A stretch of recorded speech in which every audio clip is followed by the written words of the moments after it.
Everybody has his own special dream of what the world's going to be like in the future. But we all know it's steadily shrinking. One of these days, we're going to wake up and find that people and places we used to just read about are practically in our own backyard.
The looks of this. Why not? It's going to be wonderful. Nah, it'll never work. We can't get along with those people. They're too different. We'll get along. We've got to. The future of civilization depends on brotherhood.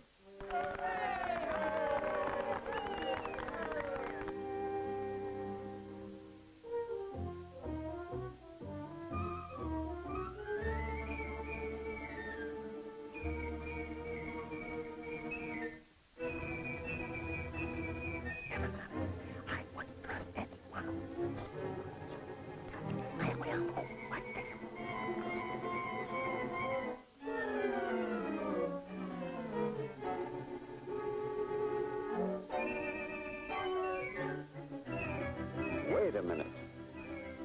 What about this business of brotherhood?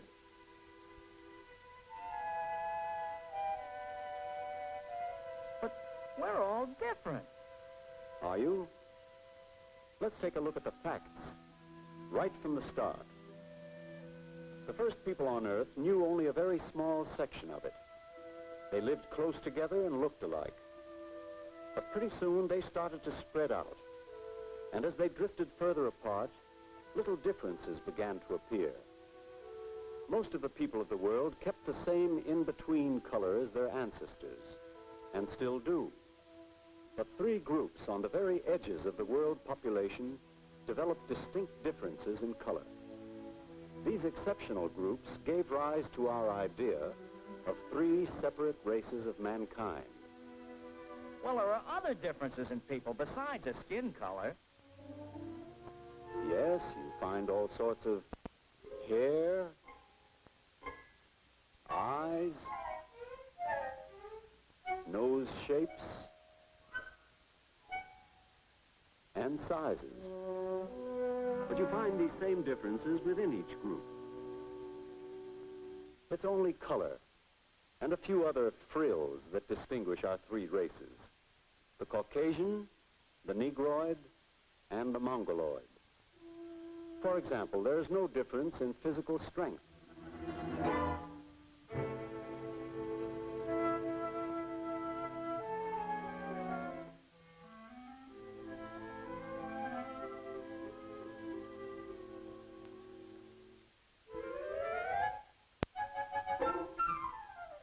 Well, strength, sure, but what about brains? There are some variations. For instance, there's a difference of about 50 cubic centimeters in the size of the brain of the average American Negro and the brain of the average American white, both of which are smaller than the brain of the average Eskimo. And the largest brain on record was that of an imbecile. So it isn't the size of a brain that counts, it's what it can do. And their tests have shown that our 3 average men are equal. If you take their skins off, there's no way to tell them apart.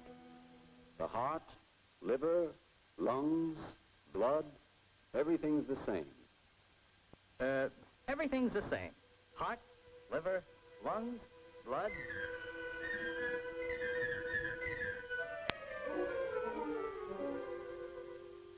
No, not blood. Blood's different. Well, there are 4 different types of blood. A, B, AB, and O. Patient in room 216 needs a transfusion right away. I'll give it to him. I'm his brother.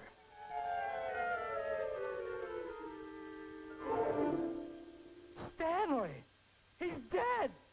Yes, but he wouldn't be if we'd been more scientific about it. Brother or no brother, what he needs is type A. And the right blood donor for him could belong to any race, since the 4 blood types appear in all races.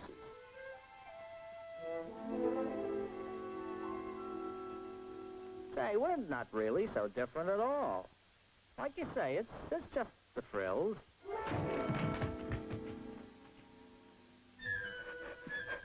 Only, wait a minute. I got a question. How come we live like this? And, It wasn't always that way. For instance, at a stage of history, when the so-called pure whites of Northern Europe were little better than savages, the darker-skinned mixed peoples of the Near East and Africa had flourishing cultures. And the great civilization of northern China had begun to develop. All peoples contributed to civilization, reaching high levels at different times, and each learning from the experience of the other.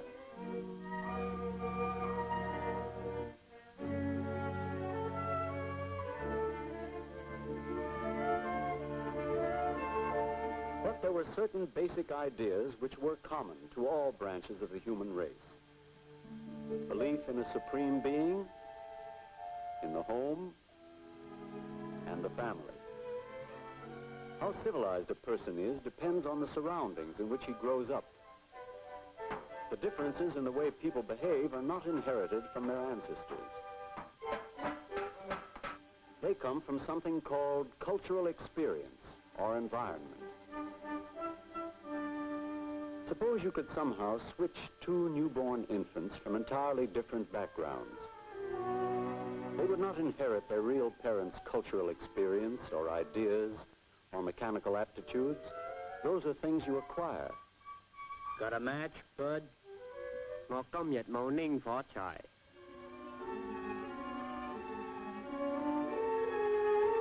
get it. But now that we're living so close together, we can get used to each other's ways and work together peacefully.